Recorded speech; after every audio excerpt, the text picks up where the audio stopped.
রান্নার জন্য কড়াইতে তেল দিয়ে দেব। প্রসেস করা মাছ নিয়ে নেব। আসসালামু আলাইকুম মাছগুলো অনেক সবাইকে। সুন্দর করে পরিষ্কার করে নিয়েছি। তারপরে ভাজার জন্য হলুদ, মরিচ এবং লবণ দিয়ে মেখে নেব,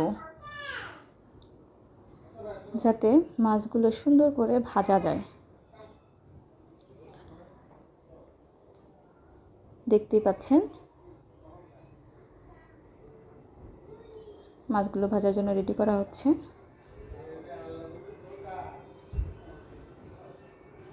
কড়াইয়ের তেল হালকা গরম হলে আমরা মাছগুলো ভেজে নেব।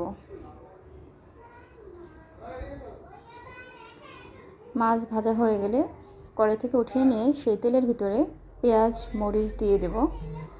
পেঁয়াজ মরিচ কিছুটা ভাজা হয়ে গেলে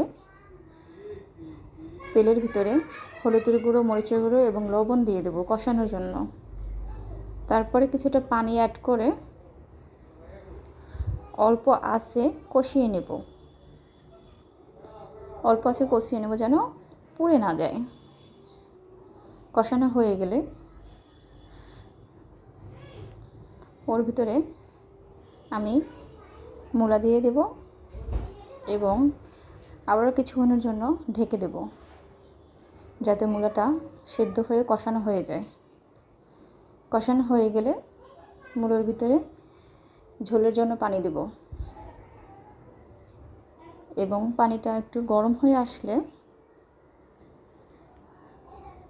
তার ভিতরে ভাজা বাইং মাছ দিয়ে দেব। দেখতেই পাচ্ছেন সুন্দর রং হয়েছে।